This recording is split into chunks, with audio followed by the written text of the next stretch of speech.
biskupem, a za chwilkę pojawi się też parę informacji szybciutkich, technicznych. To ja tylko tak teraz na wstępie, zanim przejdziemy do merytoryczności naszego spotkania. Bardzo bym prosił, żeby kiedy nie mówimy, mieć wyłączony mikrofon w dolnym okienku na dole, żeby nie wchodzić sobie z dźwiękiem. Po prostu włączamy mikrofon w momencie, kiedy zabieramy głos. Druga rzecz to proszę o wyciszenie telefonów, by na fonie, na wizję nam nie weszło. Już u części Państwa pewnie albo i u wszystkich się pojawiło potwierdzenie, bo ta nasza konferencja jest nagrywana i trzeba zaakceptować, by móc funkcjonować. I w tym, żeby inne urządzenia techniczne, które są komunikatorem takim łączącym się, wydającym dźwięki, że tak powiem, były wyłączone albo w innych pomieszczeniach, bo czasami dochodzi do sprzężenia. W miarę możliwości zapraszamy do używania kamery, byśmy mogli się widzieć. Oczywiście, na ile to jest też możliwe. Jeżeli ksiądz arcybiskup pozwoli, to byśmy przystąpili do rozpoczęcia naszego dzisiejszego spotkania. Serdecznie, gorąco w imieniu organizatorów Tygodnika Katolickiego Niedziela, w imieniu Fundacji Instytut Mediów i całego grona naszego wspólnego witam serdecznie. Zapraszam do naszego spotkania pod przewodnictwem księdza arcybiskupa Wacława Depo. Witam serdecznie, ekscelencjo. Jeszcze powinien w czasie spotkania dołączyć do nas ksiądz biskup Adrian Put, pomocniczy biskup diecezji ziągórsko-gorzowskiej. Oczywiście witam gorąco serdecznie księdza redaktora naczelnego Tygodnika Katolickiego Niedziela Jarosława Grabowskiego. Gorąco serdecznie witam księdza doktora Mariusza Bakalarza, który jest prezesem Instytutu Niedziela, wydającego tygodnik, jak również jest redaktorem portalu internetowego niedziela.pl. Panią prezes Akcji Katolickiej Krajowej witamy także, panią Urszulę Furtak. Witam też, jeszcze tak może pozwolę sobie wymienić naszych profesorów, którzy uczestniczą tutaj w naszym spotkaniu, czyli księdza profesora doktora habilitowanego Witolda Ostachnickiego, Uniwersytet Papieski Jana Pawła II z Krakowa, specjalista z zakresu komunikacji, homiletyki. Witam serdecznie pana doktora, profesora Mieczysława Guzewicza, znanego specjalistę po prostu w Polsce. Mateusz, ja też cię Ale ja przepraszam, już mamy małe tutaj takie poruszenie. Ksiądz Paweł Gabara, proszę księdza, trzeba mikrofon wyłączyć, jak się nie jest na fonii. Jest mocno. Wiecie co, zobaczymy się później, byłem teraz online z redakcją, dobra? Dzięki na to, trzymaj się. Halo, proszę księdza, ksiądz Paweł Gabara. Bardzo bym prosił o wyłączenie mikrofonu w komputerze, kiedy ksiądz nie przemawia, bo my wszyscy słyszeliśmy przed chwilą dialog księdza tam w biurze. Halo, bardzo dziękuję. Ekscelencjo, oczywiście jest wiele osób więcej, jeszcze dołączą do nas kolejne. Mamy między innymi przedstawicieli także edycji diecezjalnych, diecezji toruńskiej, łódzkiej, Niedzieli Podlaskiej, diecezji ziągórsko-gorzowskiej, gnieźnieńskiej. Bardzo serdecznie witam, zapraszam do spotkania. Z nami też powinna być pani Ada Lewandowska, pani dyrektor z Biblioteki Narodowej, ale na razie... Jestem. Dzień dobry, szczęść Boże, jestem. Witam, Nie pani dyrektor. Miło panią usłyszeć i cieszymy się bardzo, że pani jest, że po prostu możemy tutaj doświadczyć tej obecności. Wszystkich pozostałych też witam. Nasze spotkanie, oprócz wypowiedzi wprowadzających, kilku takich refleksji podsumowujących, dających szerszy kontekst do naszej dyskusji, to będzie część pierwsza. Część druga to już taka nasza dyskusja też panelowa, gdzie wolne różne głosy nasze będą mogły być wypowiadane. W miarę możliwości, jak państwo będziecie dysponowali czasem, Przeznaczyliśmy wstępnie do 1,5 godziny taką możliwość naszego spotkania, więc mając to na względzie, te wypowiedzi swoje też proszę o tym pamiętać. No więc właśnie, ekscelencjo, bardzo prosimy o to, by ksiądz biskup takie 2 zdania otwarcia naszego spotkania do nas skierował. Bardzo proszę. Niech będzie pochwalony Jezus Chrystus. Na wieki Na wieków. wieki wieków. Amen. Bardzo serdecznie pozdrawiam całą wspólnotę, bo tak jak się uczyliśmy od Jana Pawła II, komunia personarium jest tutaj podstawowym darem i dlatego wymienienie tych wszystkich gości i może nie tylko już tych, którzy są, ale którzy będą się do nas tutaj dołączać. Ale ja na początku chciałem bardzo serdecznie pozdrowić nowego doktora, którym jest ksiądz Zbigniew Kucharski. Miałem osobiste zaproszenie na obronę doktoratu do Krakowa, ale niestety nie mogłem tam przybyć, ale bardzo się cieszę, że jest już pośród nas jako absolwent Uniwersytetu Papieskiego i dzisiaj tutaj przewodniczy naszemu spotkaniu. Ja bardzo serdecznie dziękuję za kolejną inicjatywę związaną nie tylko z digitalizacją zbiorów niedzieli, ale na progu 100-lecia niedzieli, bo 4 kwietnia 1926 roku niedzielę powołał mój pierwszy biskup i poprzednik Teodor Kubina. I tutaj jest jeszcze jedna wdzięczność, bo on był wcześniej również redaktorem, jednym z pierwszych redaktorów Gościa Niedzielnego, czyli tutaj pokazuje się jego szerokość i jego odpowiedzialność za media już w tamtym czasie, które w czasie nie były tak popularne od strony właśnie zmagań o prawdę w ujęciu Kościoła katolickiego.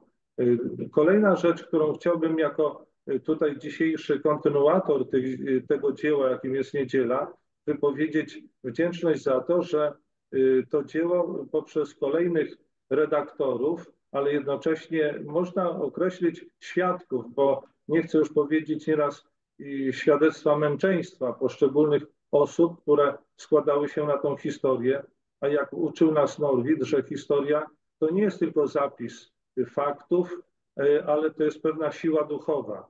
I na pewno każdy z tychże redaktorów, żegnaliśmy w ostatnim czasie księdza redaktora Infuata Ireneusza Skubisia, każdy z nich miał swój naprawdę niepośredni udział i to, co zostało pięknie spuentowane przez Ojca Świętego Franciszka, kiedy byliśmy na 90-leciu Tygodnika Katolickiego Niedziela w Rzymie, Ojciec Święty nazwał niedzielę darem opatrznościowym, czy darem opatrzności Bożej. To jest pewne również zobowiązanie dla nas, żeby to dzieło, które dzisiaj jest digitalizacją i zebrało już kilkadziesiąt tysięcy stron, co jest już pewnym ewenementem w tym zmaganiu dzisiaj o historię, a zwłaszcza kiedy jesteśmy świadkami odrzucenia pewnego rodzaju koncepcji historycznych, kościelnych i patriotycznych, to tym bardziej niedziela w tym wypadku ma swój, bym powiedział, bardzo ważny odcinek zadań ku przyszłości. Czyli my nie mówimy tylko o zmaganiu się historycznym, ale przede wszystkim idziemy ku przyszłości i tym pokoleniom, które przyjdą po nas. Dlatego bardzo dziękuję wszystkim, którzy zaangażowali się od samego początku w to dzieło digitalizacji niedzieli i dzisiaj jesteśmy kolejnymi, można powiedzieć, uczestnikami takiego panelu i odpowiedzialności za zmaganie o prawdę i świadectwo o prawdzie.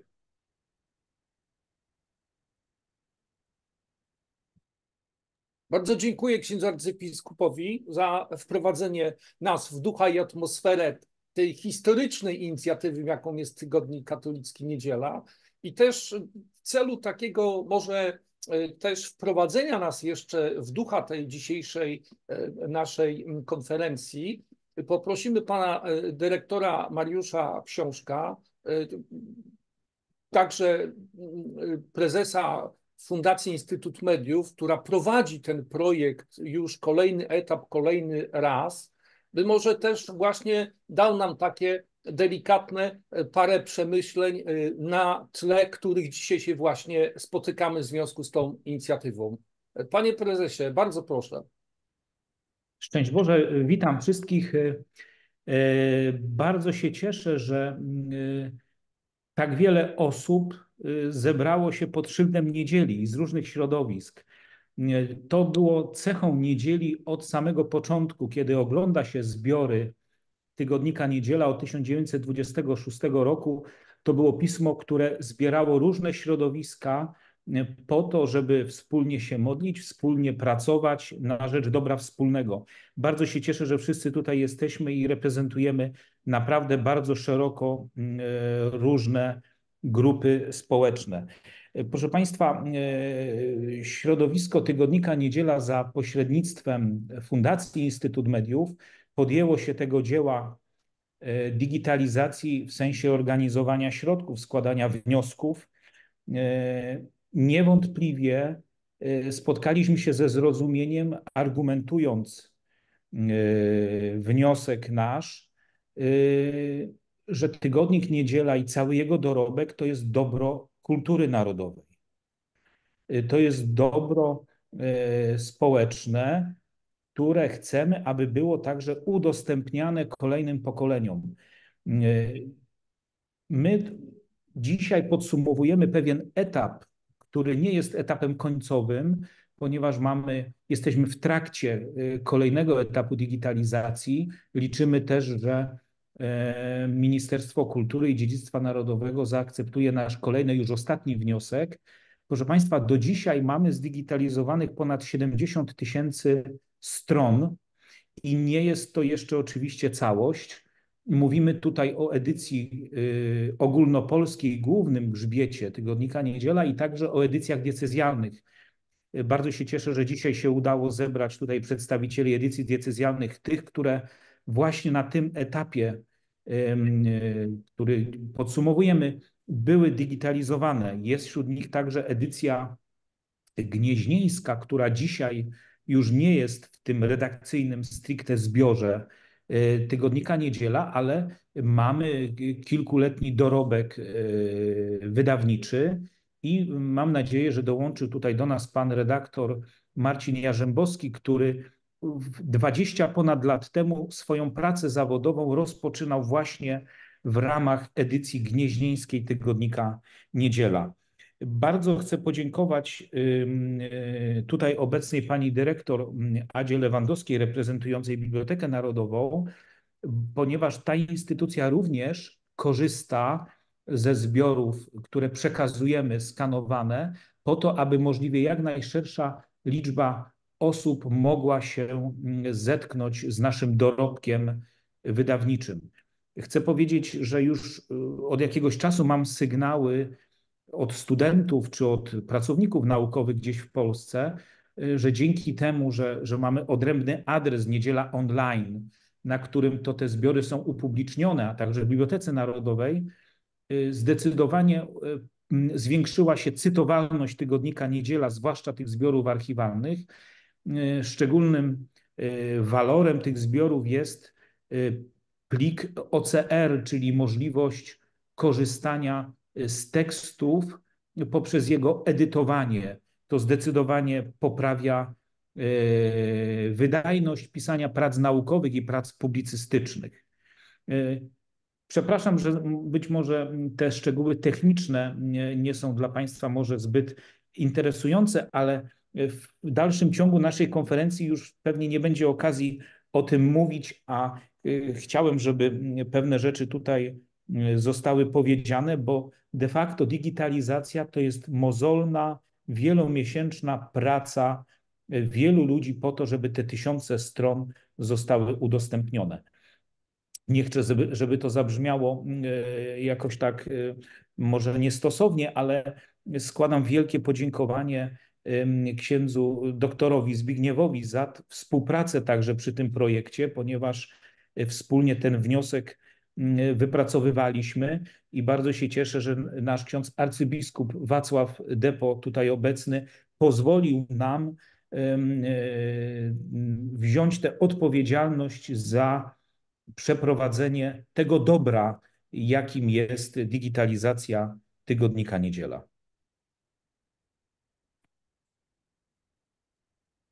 Bardzo dziękujemy panu prezesowi, dyrektorowi w tygodniku katolickim Niedziela, jednocześnie, jak wspomniałem, przewodniczącemu Fundacji Instytut Mediów. Z nami, tak jak już od początku słyszeliśmy, jest także ksiądz doktor redaktor Jarosław Grabowski, który kontynuuje misję redaktorów naczelnych tego zaszczytnego tygodnika. Księże redaktorze, proszę o głos. Bardzo dziękuję za słowo. Ekscelencje, szanowni państwo, księża, drodzy bracia w kapłaństwie, my od czerwca ubiegłego roku na łamach Niedzieli w druku na jednej stronie publikujemy właśnie ten efekt, to wielkie dzieło, jakim jest digitalizacja.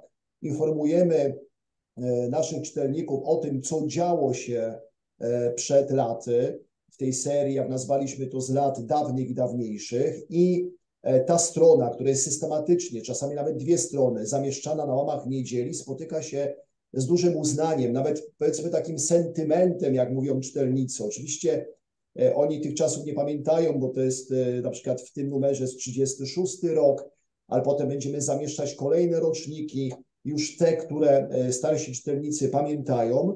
Ważne jest to, żeby podkreślić, i to jest istota też zamieszczania tego na łamach Niedzieli, to, że Niedziela to jest dziedzictwo, to jest historia, to nie jest tylko jakiś periodyk, jakieś czasopismo od wczoraj, tylko można powiedzieć od zawsze. Tak jak wczoraj miałem spotkanie z pewnym doktorem z Łodzi, pan 88 lat, mówi, w jego domu zawsze czytało się Niedzielę, on czyta Niedzielę co tydzień.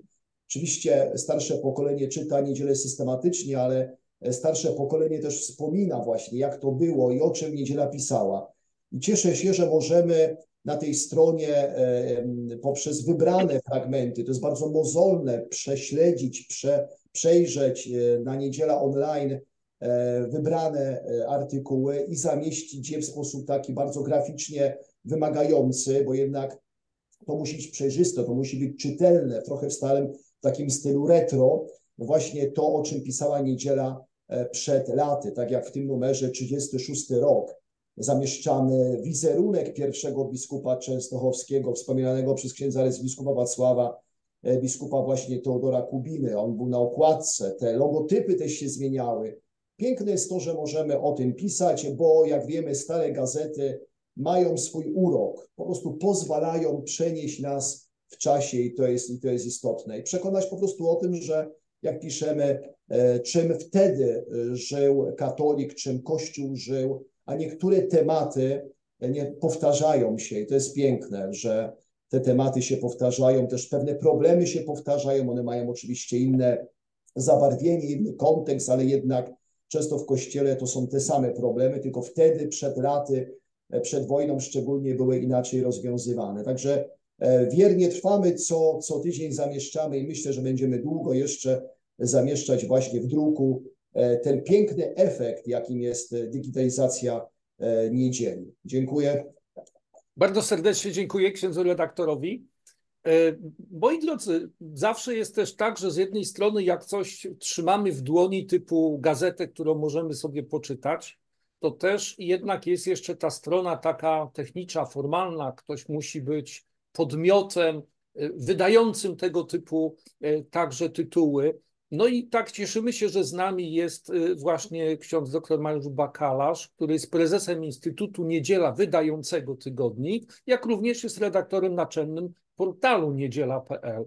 Księże, bardzo prosimy o refleksję tutaj do nas w tym zakresie.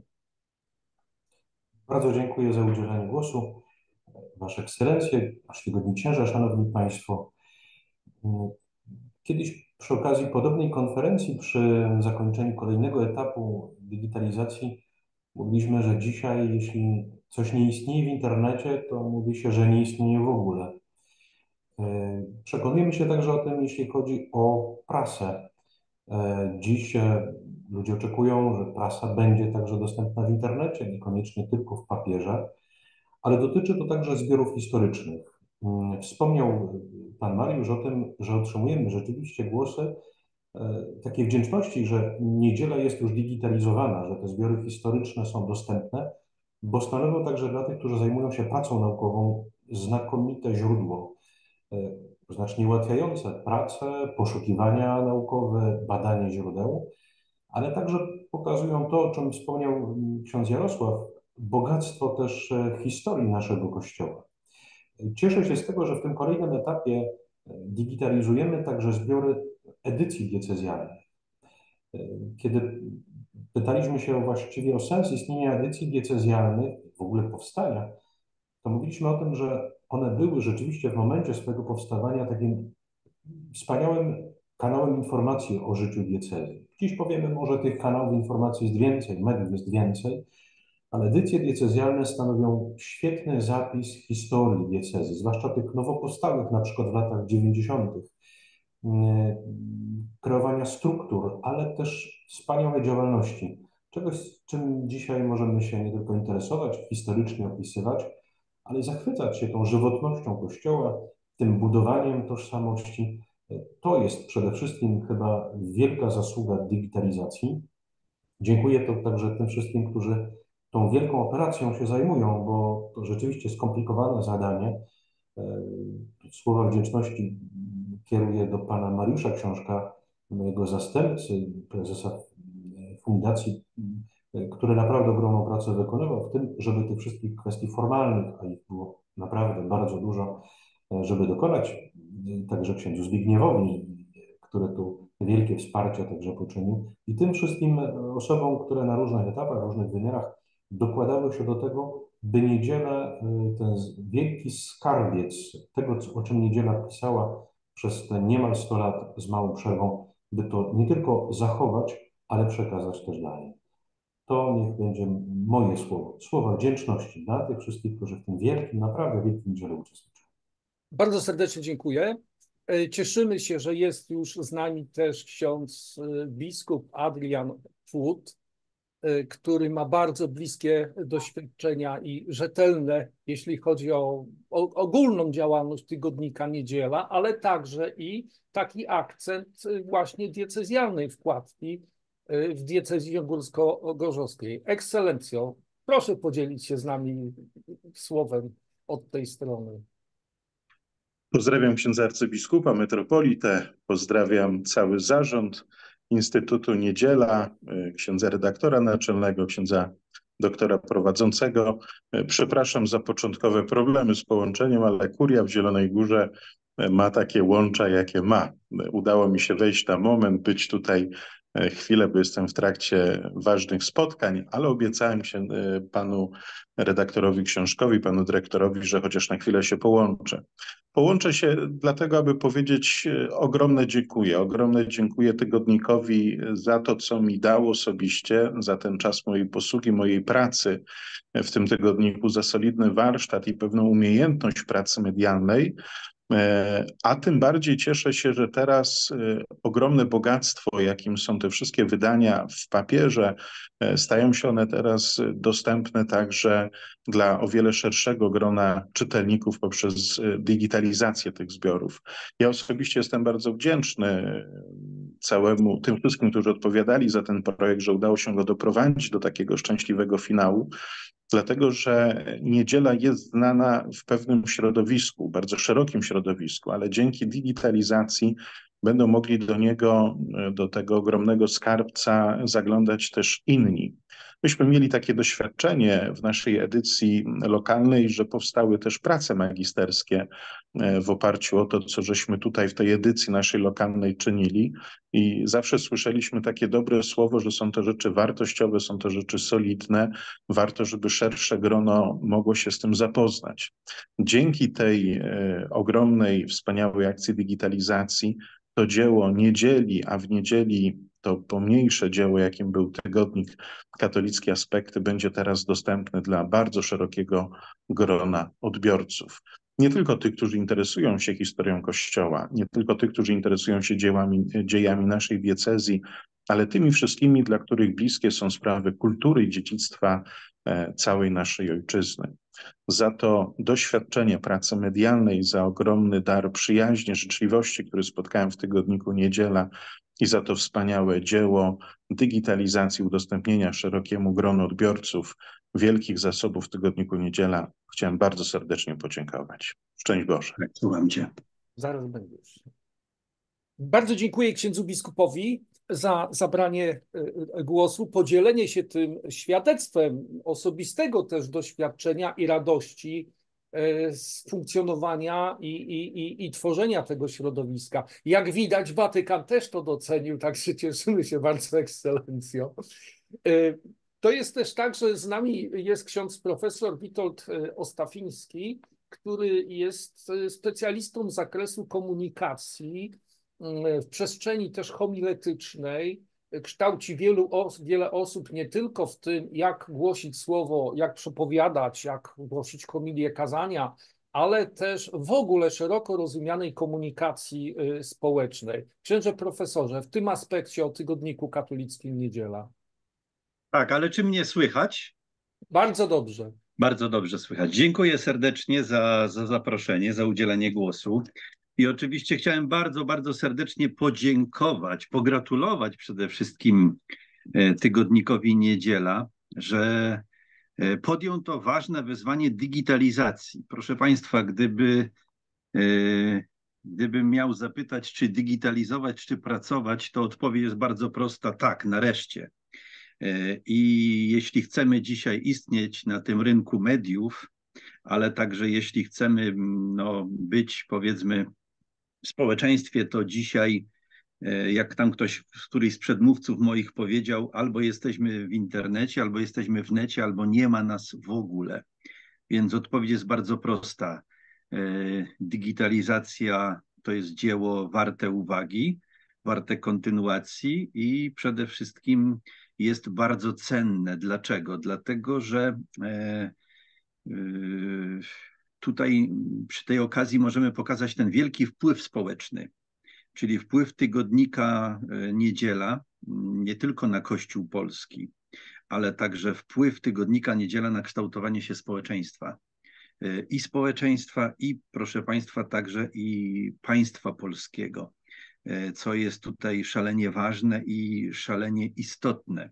Ja myślę, że przy takiej okazji, kiedy rozmawiamy już o digitalizacji zbiorów tygodnika Niedziela, to też należałoby takie istotne problemy poruszyć, które są ważne, na przykład taka rola dziennikarstwa katolickiego, jaką taką rolę nasze dziennikarstwo odgrywa w kształtowaniu opinii publicznej,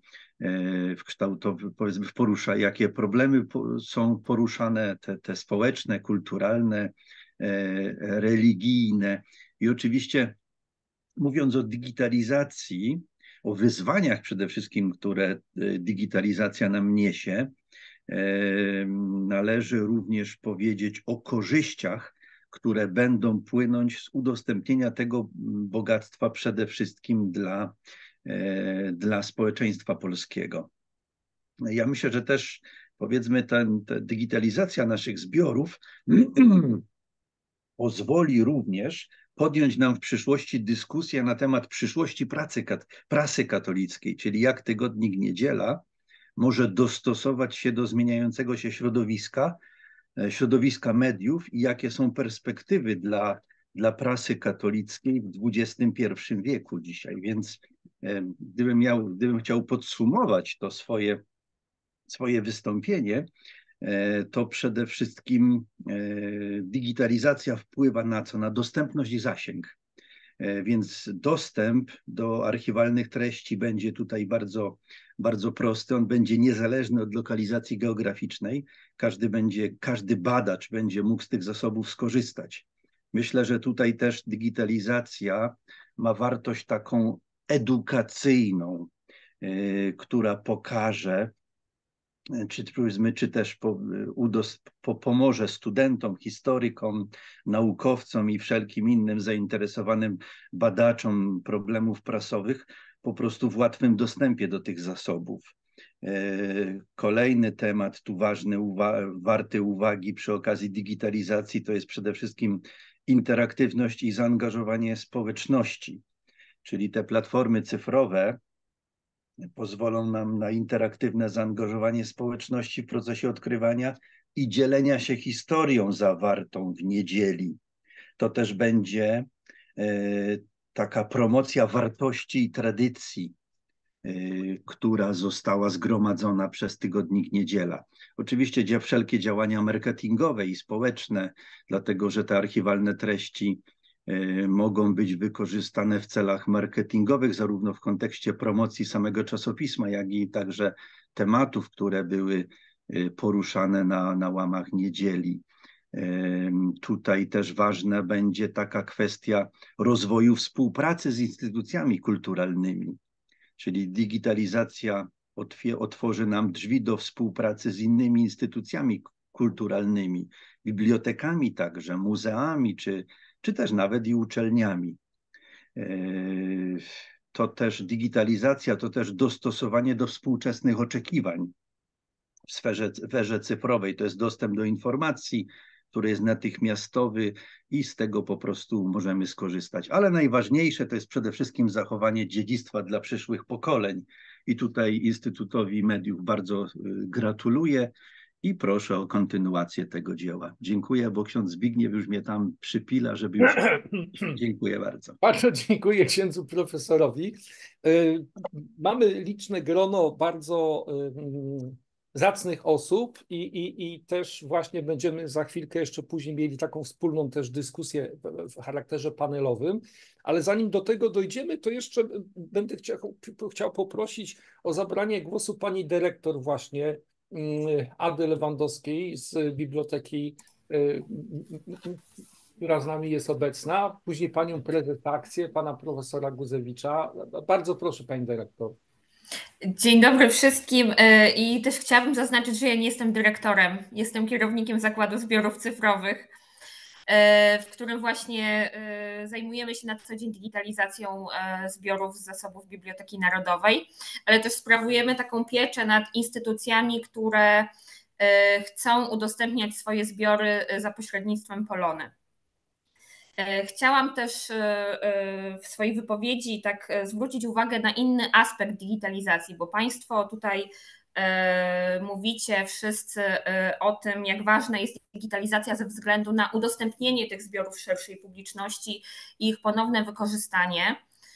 Ja tutaj oczywiście się zgadzam i też doceniam ten walor digitalizacji, ale chciałabym też zwrócić uwagę tutaj, występując z pozycji Biblioteki Narodowej, pamiętając jaką mamy historię naszych zbiorów i też patrząc na to, co się dzieje na świecie i za naszą granicą, chciałabym podkreślić, że digitalizacja pomaga także zachować te zbiory dla następnych pokoleń. Dzięki digitalizacji wiemy, że powstają kolejne kopie cyfrowe. W samej bibliotece nasze zbiory cyfrowe przechowywane są w 2 lokalizacjach, więc powinniśmy o tym pamiętać, że digitalizacja to przede wszystkim szansa na zachowanie tego zasobu kultury dla następnych pokoleń. Dziękuję.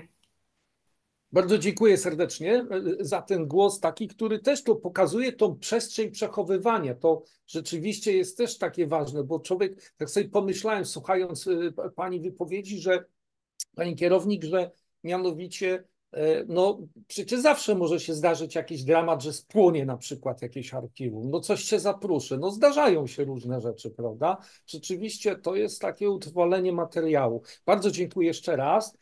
Również też jest taka sytuacja, że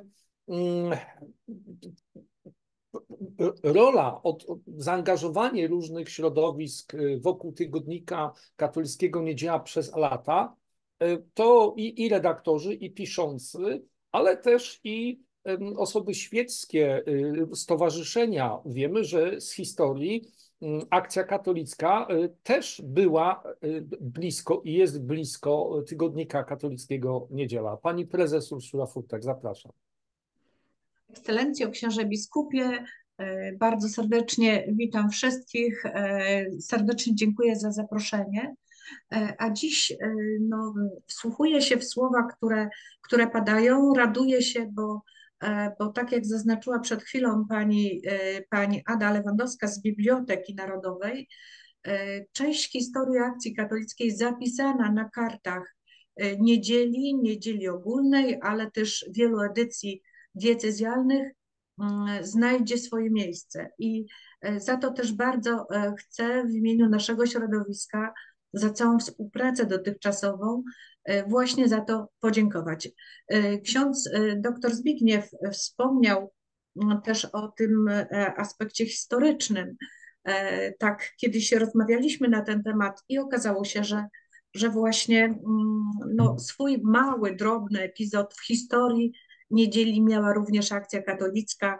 To lata przedwojenne, kiedy bodajże 2 lata prowadziła właśnie, była wydawcą niedzieli.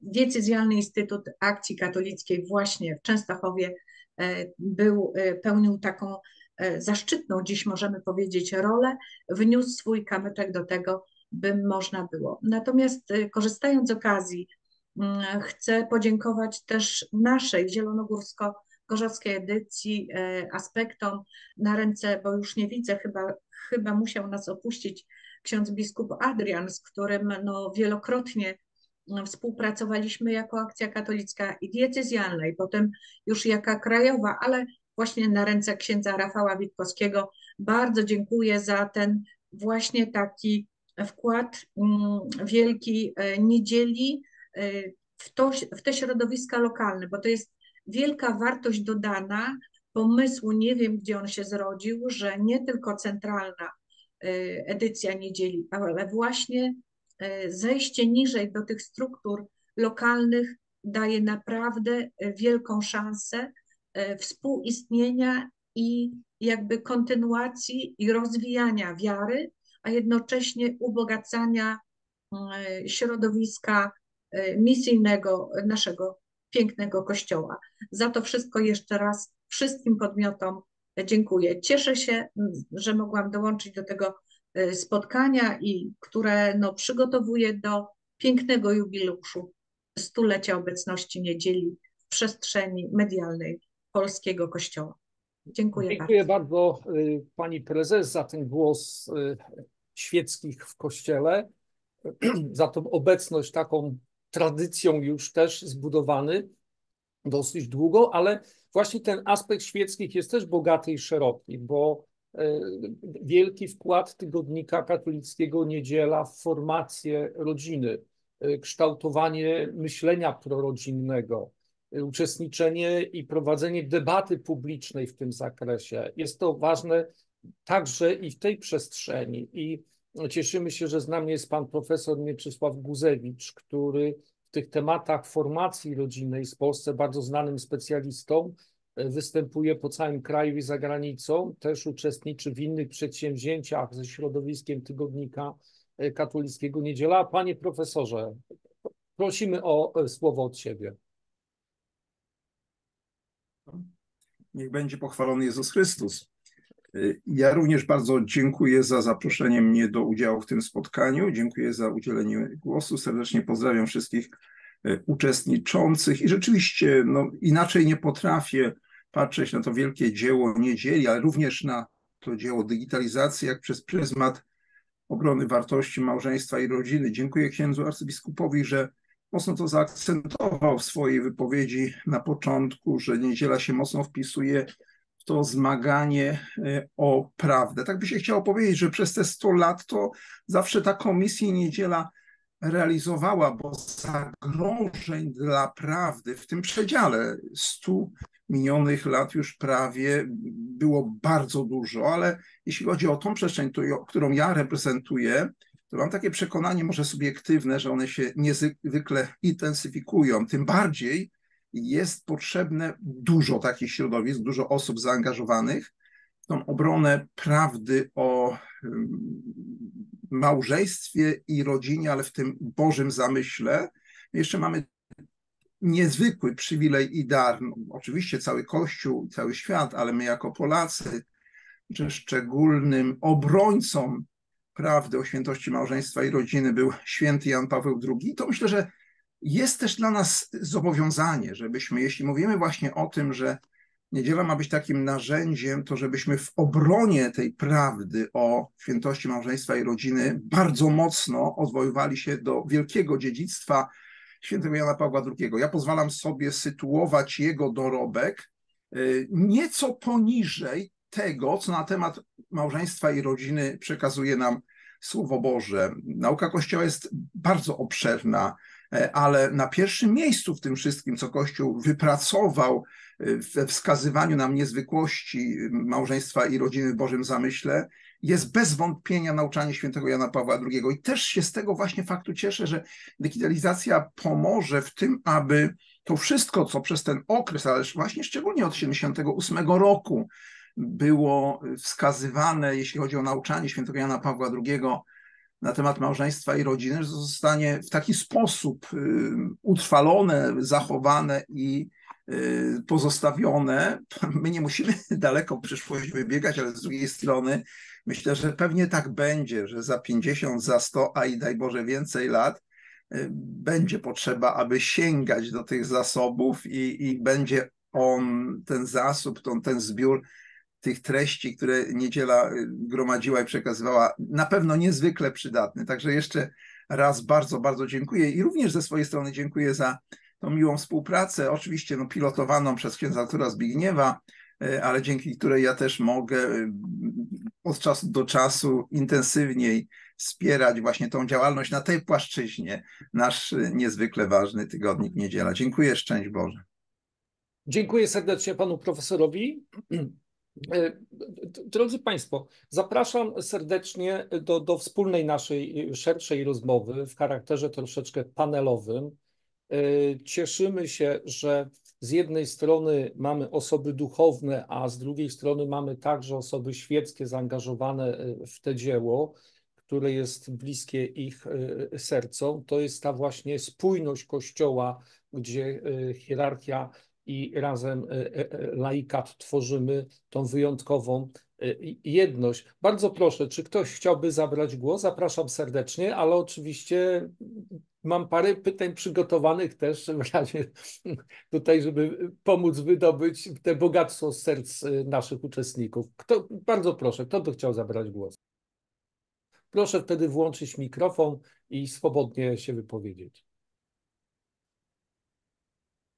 Może poprosimy pana Andrzeja Tarwita, który jest tyle lat po prostu z tygodnikiem Niedziela w przestrzeni i ogólnopolskiej, i też diecezjalnych edycji. Z pana punktu widzenia, proszę się podzielić swoim doświadczeniem, panie redaktorze. Mnie ksiądz zaskoczył, muszę powiedzieć, tym, bo akurat ja w porównaniu z innymi jestem chyba zdecydowanie krócej, ale myślę, że to bardzo dobrze, że nasz dorobek, wspólny dorobek właściwie już pokoleń dziennikarzy i pokoleń księży jest digitalizowany i może służyć, teraz tak mi się wydaje, głównie badaniom naukowym, ale może być też takim dobrym backgroundem do myślenia o przyszłości i Kościoła, i o przyszłości Polski. To jest moja taka pierwsza refleksja na ten temat. Świat idzie zdecydowanie w kierunku cyfrowym. Ja nie jestem w tym zakresie specjalistą, jestem zdecydowanie człowiekiem papieru i przyznam szczerze, że ja już się w tym świecie nie orientuję na tyle, żeby się wypowiadać co do przyszłości i różnych trendów, jakie tam są. Natomiast kiedy ja dzisiaj szukam jakichś informacji, to zdecydowanie nie dzwonię tak jak kiedyś, nie piszę faksów, bo faksów już nie ma, tylko szukam wszystkiego w internecie. I tutaj często właśnie z racji tych algorytmów trafiam na Niedzielę, na jej dorobek i muszę powiedzieć, że teraz już rzucam perspektywę jakby dziennikarza, ale idę na perspektywę własną, perspektywę człowieka, który pewnymi sprawami jest zainteresowany. No, przyznam, że jestem wieloma rzeczami zdumiony, zachwycony. Tak? Te dwie takie emocje mną. Nigdy nie zdawałem sobie sprawy z tego właściwie bogactwa, jakie polski Kościół ma i jakie Niedziela opisywała przez to wszystko. Niektórzy mają to szczęście, że urodzili się troszkę wcześniej, poprzez to pewne rzeczy mogą dzisiaj konfrontować. Ja też po 89, tak sobie myślę, mogę konfrontować to, co pisała Niedziela, z tym, co ja kiedyś myślałem. No i wychodzę tutaj na niezłego żółtodzioba. Tyle. Dziękuję panu redaktorowi, ale tak mimochodem dotknął pan tematu stażu, lat zaangażowania w te środowisko. No to sięgnijmy na przykład, jest z nami pan Lech Kopyś, który no rzeczywiście, panie redaktorze, ile to już będzie lat aktywności na łamach tygodnika? A w którym roku został wznowiony? W latach 80. już po wznowieniu, po tej długiej przerwie. I w tym momencie nasza diecezjalna wkładka Aspekty się ukazuje, która wcześniej była miesięcznikiem. Także no, lat nie liczę, jak to mam, nie liczę godzin i lat. Na pewno to się wszystko gdzieś oscyluje wokół tych 40 lat, kiedy jestem katechetą, wizytatorem katechetycznym, też wykłady z katechetyki, ale do czego zmierzam? Nie padło tutaj słowo jeszcze młodzież, przyszłość. Tak, może jestem jednym z najstarszych, ale jakoś tak patrzę perspektywicznie, biorąc te dzieci szkolne. Zapytałem w jednej z klas maturalnych, czy znam jakieś pisma religijne. I w tym momencie jedna osoba powiedziała, patrząc na niedzielę, wiem, że takie coś czyta moja babcia. Prawda? I teraz to, co w tej chwili się w niedzielę ukazuje, łącznie z tą wkładką dla młodych, to jest jakby wyjście do tego, żeby tylko nie stanowić materiał, byśmy powiedzieli, materię naukową, ale też, żebyśmy poświęcili dużo miejsca i to także niedziela ma jeszcze tutaj, myślę, że jakieś nowe też pomysły na to, aby gazety czytała także młodzież.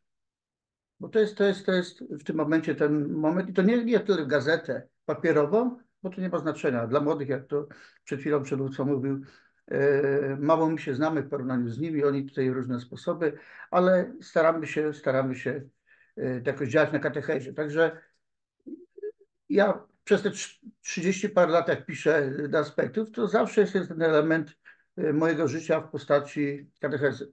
Katecheza to jest rzeczywiście źródło. Zdarzyło mi się, ostatnie zdanie, zdarzyło mi się na katechezie, że z 6. klasy bodajże, 5. czy 6. klasy dziecko mówi, dziewczynka mówi, a każdy zajmuje takie miejsce, jakie Pan Bóg mu da. I tak mnie zaszokowała, że mówię, słuchaj, powtórz to jeszcze raz, coś tu powiedziała. No, że każdy nas ma swoje zadanie do spełnienia, które Pan Bóg mu daje. I młodzież nasza myśli tak perspektywicznie i na pewno sięgając do archiwów, to się cieszę, że też być może i egoistycznie patrząc moje tam, czy jakie znajdą, tak, tutaj gdzieś zebrane. I dziękuję ze swojej strony, że mogę przez te lata uczestniczyć. Jeżeli niedziela, Aspekty będą chciały, żebym dalej to ciągnął, to znaczy z radością ciągnął, to na pewno to będzie. Także to może tyle tej mojej katechetycznej refleksji.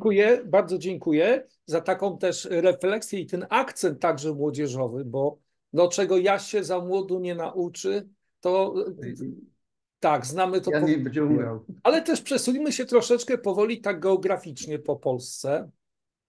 Zejdźmy ze strony zachodniej trochę, z południowej i przejdźmy bardziej do centrum. Jest z nami ksiądz dr Paweł Gabara, redaktor odpowiedzialny Niedzieli Łódzkiej. Księże redaktorze, bardzo proszę. Witam serdecznie, myślę, że jestem słyszalny. Tak, bardzo dobrze. Bardzo serdecznie witam wszystkich i cieszę się, że Niedziela Łódzka jako jedna z pierwszych została zdigitalizowana.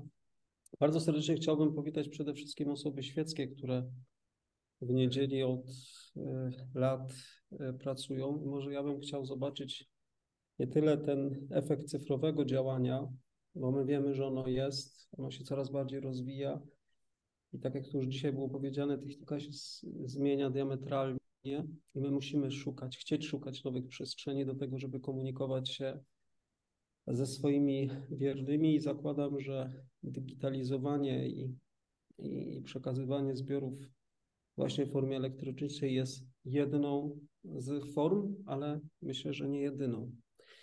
Natomiast ja myślę tutaj o innym wątku, który chyba nie został poruszony, ponieważ digitalizacja pokaże środowisko dziennikarskie, które za chwileczkę bez mała 100 lat tworzyło i tworzy tygodnik Niedziela. szczególnie właśnie te osoby nie z kręgów może osób duchownych, bo my trochę jakby jesteśmy do tego powołani, by w różnej formule przepowiadać, również korzystając z mediów, ale przede wszystkim właśnie tutaj myślę o państwu, o osobach świeckich, które angażują się tak bardzo czynnie w Kościół. Trochę czytam, że to jest jakiś znak synodalności, o której też dzisiaj mówimy, albo dużo się mówi w Kościele o to, żeby za tą wspólnotę Kościoła w różnych jej przestrzeniach brać odpowiedzialność. I chciałbym powiedzieć, że cieszę się bardzo, że Państwo taką odpowiedzialność bierzecie. Chciałbym trochę zrobić skłon w kierunku mojego środowiska łódzkiego, ponieważ w tym środowisku jest też dużo młodych osób. I chciałbym też pokazać, że są również młodzi ludzie, którzy są w Kościele, którzy pracują w mediach i którzy te media współtworzą. Jeszcze może jeden wątek chciałbym dotknąć, ponieważ powiedziałem o tym, że przestrzeń medialna się bardzo zmienia. Ona jest również dewastowana, o czym też nie możemy zapomnieć. I myślę sobie, że mówienie o Kościele również w kontekście historycznym, szczególnie w naszym kraju, jest takim ważnym elementem, żeby pokazać, że Kościół zawsze był ze społeczeństwem, że był z narodem. I myślę, że dzisiaj tego właśnie katolicy, również szczególnie może ci czynni katolicy bardzo tego świadectwa potrzebują. A ci, którzy są w jakiś sposób bierni, to oni potrzebują nowej ambony. Kiedyś mówiono, że media są czwartą amboną. Dużo jest w tym prawdy. Ja myślę, że internet jest piątą amboną, która przewyższa wszystko i przekracza wszelkiego rodzaju możliwości. Znaczy jakby otwiera możliwości, ale przekracza te możliwości, które do dzisiaj są zdefiniowane. Tak więc chcielibyśmy jak najmocniej, najobszerniej, bardzo kreatywnie korzystać z tej amony, żeby w ten sposób również docierać z przesłaniem Kościoła, które jest nieustannie aktualne. Pięknie dziękuję i cieszę się, że Łódź jest zdigitalizowana. Bardzo dziękujemy. Dziękujemy za ten głos taki z centrali, że tak powiem, kraju. Ale przejdźmy znowuż dalej, przesuwamy się granicami. Niedziela jednak jest bogata, jeśli chodzi o zasięg geograficzny w Polsce. Jest z nami ksiądz Wojciech Łuszczyński z Niedzieli Podlaskiej. Księże redaktorze, zapraszam. Szczęść Boże. Ja także, jak ksiądz tutaj poprzednik, chciałbym podziękować za to, że ta nasza edycja Niedzieli Podlaskiej została jako jedna z pierwszych zdigitalizowana i będzie możliwość docierania przez wszystkich członków naszej diecezji, a może i innych diecezji do tego, co miało miejsce kilka lat temu. Będzie możliwość docierania do tej historii diecezji, bo tak razem z księdzem redaktorem Marcinem Gołębiewskim, współpracownikiem głównym odpowiedzialnym za niedzielę w naszej diecezji, zdaliśmy sobie sprawę, że właśnie obecność niedzieli w naszej diecezji jest właściwie taką formą archiwum tych wszystkich wydarzeń, że tak naprawdę jeżeli chcemy dowiedzieć się w historii, co się działo, w którym roku miały miejsce jakieś wydarzenia ważne dla naszej diecezji, no to najlepiej sięgnąć do niedzieli, bo wszystkie te wydarzenia tam zostały opisane i dzięki temu też zarówno duchowni, jak i świeccy mogą do tego sięgnąć. Ja także chciałbym tutaj podkreślić to, że dzięki obecności niedzieli udaje się w ostatnich latach w naszej diecezji zaktywizować ogromną rzeszę osób świeckich, którzy są obecni w parafii do tego, aby opisywać wydarzenia, które tam mają miejsce, no i przesyłać je tutaj, abyśmy potem na łamach niedzieli mogli je publikować. To jest moim zdaniem niesamowita wartość obecności niedzieli w diecezji, ponieważ to sprawia, że osoby, które są na parafii, mają komputer, wszyscy dzisiaj mają komputer, mają aparat, choćby w telefonie, mogą te wydarzenia, które mają miejsce na terenie diecezji w swoich parafiach także później przekazywać dalej. I bardzo się z tego cieszymy. Nie ukrywam, że jako odpowiedzialni za niedzielę w naszej diecezji staramy się nieustannie pobudzać nowe osoby, zachęcać do tego, aby pisały, aby relacjonowały, no i w ten sposób też miały miejsce w takim tworzeniu historii zarówno niedzieli w naszej diecezji, jak i niedzieli ogólnopolskiej. Bardzo za to jeszcze raz dziękujemy i no, mamy nadzieję, że to będzie trwało jak najdłużej. Szczęść Boże. Szczęść Boże, dziękuję bardzo za głos. Przenieśmy się ponownie na drugi kraniec Polski, na ziemię lubuską i ze wschodu. I po prostu mamy tutaj wśród nas też księdza Rafała Witkowskiego, redaktora wspomnianych już wcześniej aspektów, który odziedziczył kontynuowanie tej misji po obecnym księdzu biskupie Adrianie, który był dzisiaj z nami obecny. Księże, jak ksiądz patrzy z tej perspektywy też młodego w sumie pokolenia, które funkcjonuje przy tygodniku? No, dla mnie jest to taka wielka szansa lepszego poznania dziejów diecezji. Dzięki temu i digitalizacji, i naszemu archiwum, które mamy, począwszy od tych numerów aspektów, jeszcze zanim były włączone do czasopisma Niedziela, czyli od 1985 roku. A tu mamy wielkie bogactwo od 1996 roku i widać też w tym taki rys duszpasterski, jak się diecezja zmienia. Widać też wielkie grono współpracowników w dawnych latach. Piękne jest to, że nasi felietoniści, między innymi pan Lech Kopyść, przez wiele lat współpracują. Można zobaczyć też w ich felietonach ten rys, który się pojawiał. No niedawno na przykład zobaczyłem kwestię poruszoną w felietonie, kiedy została wprowadzona ustawa o aborcji w latach 90. Dzisiaj jakby historia może zatoczyć koło. I bardzo dziękuję tutaj za możliwość i tej konferencji, i digitalizacji. Pozdrawiam serdecznie. Bardzo dziękuję za dotychczasowe wypowiedzi, ale tak jak wspominaliśmy, zresztą jest jeszcze parę osób z nami, bo się wyświetla. Nie zawsze mogę odczytać, jaką rolę i funkcję osoby pełnią z tych wyświetlonych okienek, ale bardzo proszę i zachęcam wszystkich do zabrania głosu, podzielenia się tym, co jest dobre u Państwa na sercu w temacie, który obecnie poruszamy. Czy ktoś by chciał zabrać głos? Jeszcze bardzo serdecznie zapraszam.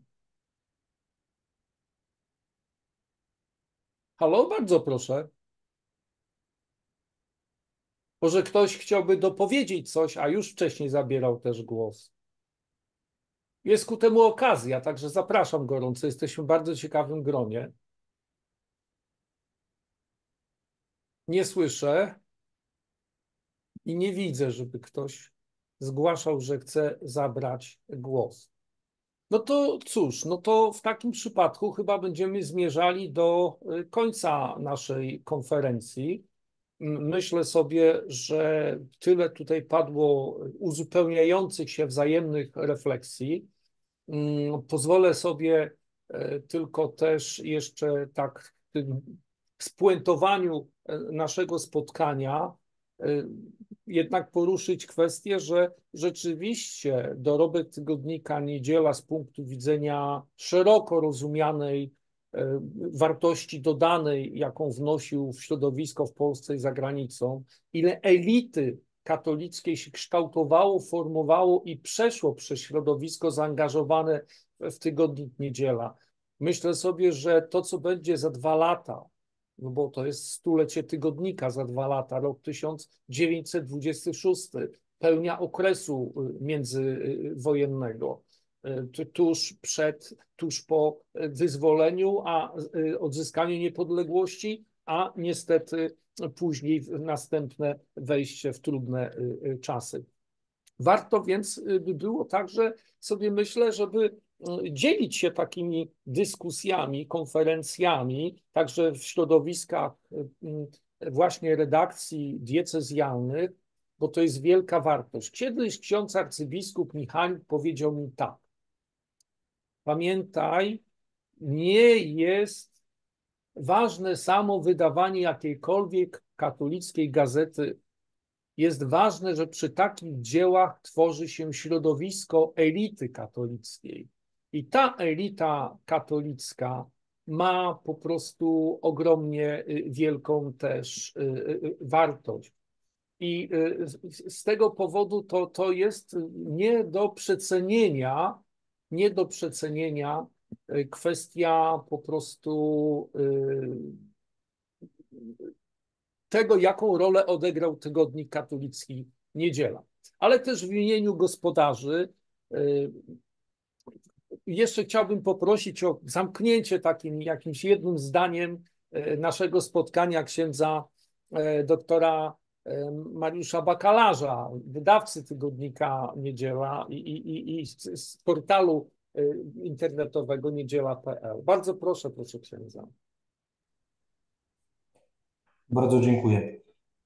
Padło tu dzisiaj wiele razy słowo dziękuję i ono niech może będzie takim też słowem, którym rozpoczęliśmy i zakończymy, no ale nie ustajemy. Jeszcze mamy do zdigitalizowania dużo zasobów, zwłaszcza tej niedzieli przedwojennej. To są też ogromne skarby i ogromny potencjał, ogromne dzieło, które też pokazuje niełatwe dzieje Kościoła w tamtych latach.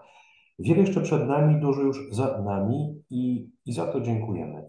Wszystkim, którzy do tego dzieła się przyczynili, którzy przez swoją bardzo wielką pracę dokładają się do tego, by upamiętnić i zachować dla potomnych. Jakieś wrażenie zrobiło to, o czym mówiła pani kierownik, mówiąc o tym, że mamy czasy, jakie mamy, niebezpieczne i należy zachować też to, co zostało wytworzone, ten skarb kultury polskiej, jakim jest też Niedziela dla potomnych. Rzeczywiście może mało sobie to uświadamiamy, że żyjemy w niebezpiecznych i niespokojnych czasach i jak łatwo stracić to, co zostało przez ten niemal wiek wytworzone. To też chyba pokazuje ogromny sens tej pracy, tego dzieła, by tego nie utracić. Te edycje diecezjalne, jak wspomniałem, są też wielkim zapisem historii kościołów, tych kościołów lokalnych, partykularnych, tego, czym żyły i żyją, tego wielkiego dziedzictwa ludzi, wydarzeń, osób. To niech będzie też takim sensem tej naszej pracy. Wszystkim, którzy wzięli udział w tej dzisiejszej konferencji, bardzo serdecznie dziękuję. W imieniu tych, którzy już musieli opuścić też konferencję z racji innych obowiązków, niech wszystkim Pan Bóg wynagrodzi. Tak po prostu jesteśmy w końcu medium katolickim, więc też i w taki sposób patrzmy na to. Niech Pan Bóg wynagrodzi tym wszystkim, którzy to, jak wierzymy, Boże dzieło wspierają i zachowują je od zaprzepaszczenia tego, co jest wielkim zapisem także i historii zbawienia.